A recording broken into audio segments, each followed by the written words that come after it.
Vamos a citar la famosa obra principal del filósofo francés Michel de Montaigne, Los Ensayos. En el capítulo 1 del primer libro dice: puede decirse que el conmoverse y apiadarse es ceder ante la ligereza, bondad y blandura del alma, de donde proviene que las naturalezas más débiles, como son las de las mujeres, los niños y el vulgo, estén más sujetas a estas cosas, mas el desdeñar las lágrimas y lloros como indignos de la santa imagen de la fortaleza, es prueba de un alma valiente e implacable, que tiene en estima y en honor un vigor resistente y obstinado. Se suele decir que el conmoverse y sentir pena de los ruegos de alguien o de sus lágrimas es cosa de mujeres y de gente débil de carácter, que no son capaces de ser malos, o mejor dicho, de actuar como malos cuando se trata de hacer justicia, como es el caso de los verdugos, que cuando ejecutan criminales, a menudo estos les ruegan por su vida, llorando para que no les maten. Pero los verdugos tienen que cumplir su función en aquellos países donde hay la pena capital. Por eso pues no ponen a mujeres ni a gente débil a cumplir ese rol. Prosigue. Sin embargo, el asombro y la admiración pueden producir el mismo efecto en almas menos nobles. Tal atestigua el pueblo de Tebas, que habiendo condenado a muerte a sus capitanes por haber continuado su mando un tiempo más largo que el prescrito y ordenado de antemano, absolvió a duras penas de todo castigo a Pelópidas, que no protestó contra la acusación. Epaminondas, por el contrario, alabó su propia conducta, censuró al pueblo de una manera arrogante y orgullosa, y los ciudadanos no osaron siquiera tomar las bolas para votar. Lejos de condenarle, la asamblea se disolvió, ensalzando grandemente las proezas de este personaje. Este episodio es memorable, pues el pueblo tebano finalmente se rinde ante la magnificencia del célebre Epaminondas, su héroe, que por más que se extendió en sus funciones, al ocupar más tiempo su cargo, no se atrevieron a matarlo, mientras que Pelópidas agachó la cabeza y aceptó el dictamen. Epaminondas la mantuvo alta y se atrevió a burlarse y a retar a su pueblo, y la gente lo respetaba tanto que ni votó para condenarlo, sino que se admiró y luego lo elogiaron por el valor que mostró, sin temer a la muerte, contrario a la actitud de Pelópidas, que se mostró sumiso. Hace recordar esto también a la actitud de Sócrates, que en su juicio también se mostró altivo y también desafió a los jueces, y casi se salva por pocos votos de morir. Dice Montaigne: la manera más común de ablandar los ánimos de aquellos a quienes hemos ofendido, cuando tienen la venganza en su mano y nos encontramos a su merced, es suscitar su lástima y piedad, dando muestras de sumisión. Sin embargo, la osadía, la firmeza y la determinación, medios del todo contrarios, han servido a veces para alcanzar el mismo resultado.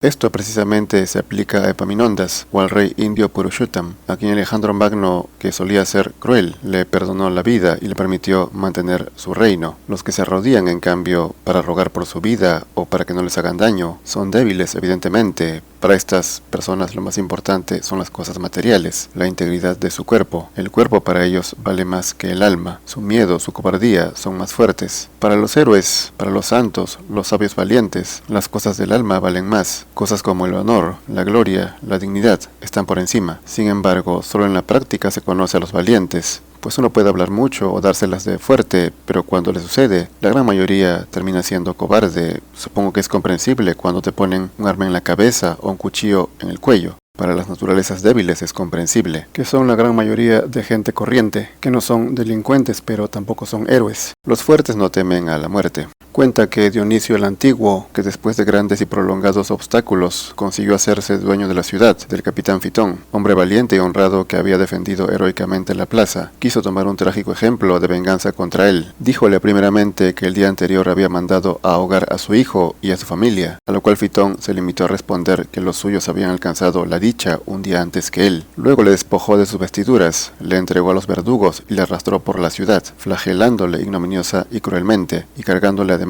de injurias y denuestos. Pero Fitón mantuvo serenidad y valor, y con el rostro sereno pregonaba a voces la causa honrosa y gloriosa de su muerte, por no haber querido entregar su país en las manos de un tirano. Leyendo Dionisio en los ojos de la mayor parte de sus soldados que estos, en lugar de animarse con la bravura del enemigo vencido, daban claras muestras que recaían en desprestigio del jefe y de su victoria, y advirtiendo que iban ablandándose ante la vista de una virtud tan rara que amenazaban insurreccionarse y aún arrancar a Fitón de entre las manos de sus verdugos. El vencedor puso término al martirio y ocultamente arrojó al mar al vencido.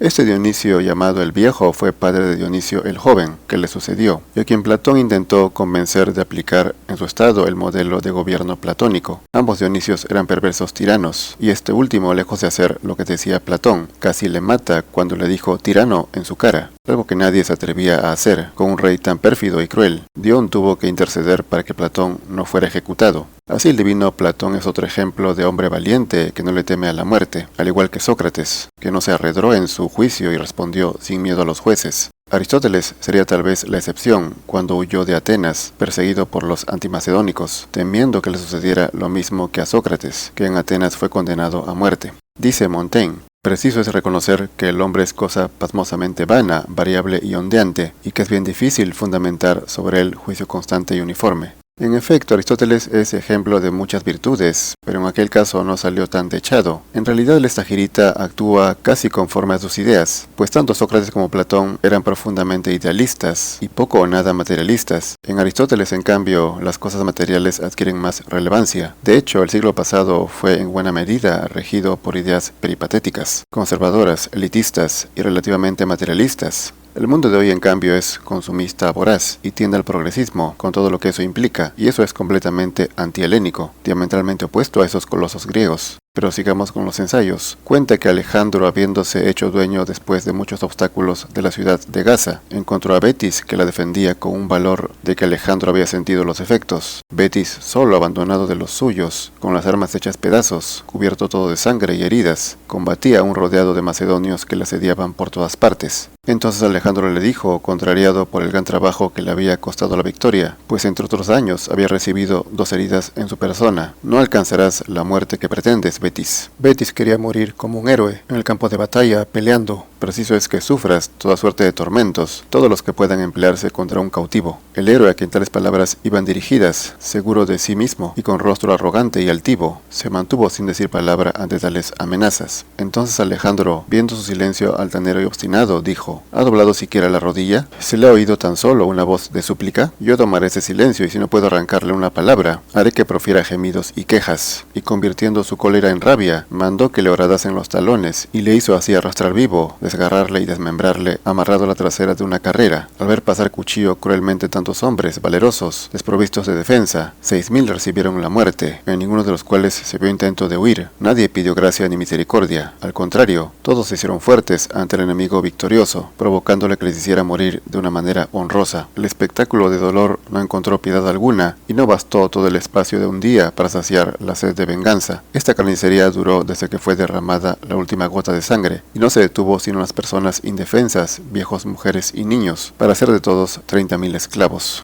Alejandro fue muy cruel, sin duda, como suelen serlo los grandes conquistadores, que invaden territorios y someten gente. Este enfrentamiento se conoce como el sitio de Gaza, ocurrido en 332 a.C., en donde lucharon Macedonia con Alejandro como líder, y Betis, que era el comandante de Gaza, que era parte del imperio persa. No solo Betis, sino también los ciudadanos de Gaza no se rindieron, y continuaron luchando y no bajaron la cabeza, pese a que muchos estaban siendo asesinados. Finalmente todos los hombres de la ciudad, toda la población que no se sometió, fue ejecutada, y solo quedaron las mujeres y los niños, que fueron vendidos como esclavos, lo cual también probaría que estos, por su debilidad, por su fragilidad, son los que se rinden antes que luchar. Y esto es lo que suele suceder en las guerras. Cuando uno realmente ama a su patria, los valientes son los primeros en morir, y la lección para el cobarde que antepone su bien material, empezando por su cuerpo, sería: no te la des de valiente, mas mejor morir de pie que vivir de rodillas. Ese es el lema del hombre fuerte, de cuerpo y de alma, el que realmente vale la pena. Los alemanes, por ejemplo, soldados y civiles, no se rindieron ante los aliados, y fieles a sus ideas, equivocadas o no, lucharon hasta el final, incluso niños en este caso, adoctrinados seguramente en esa ideología. Los sobrevivientes, claro, luego fueron adoctrinados en la ideología contraria. Por eso a los vencedores no les gusta esa gente que ama a su nación, a su patria, y prefiere liquidarlos en una guerra, aun cuando se han rendido. Pues esa gente que antepone su nación, que la ama, o sea nacionalista, en el futuro puede ser un problema cuando hay intereses de dominación extranjeros. Se pueden rebelar o pueden organizar a la gente para que no se someta.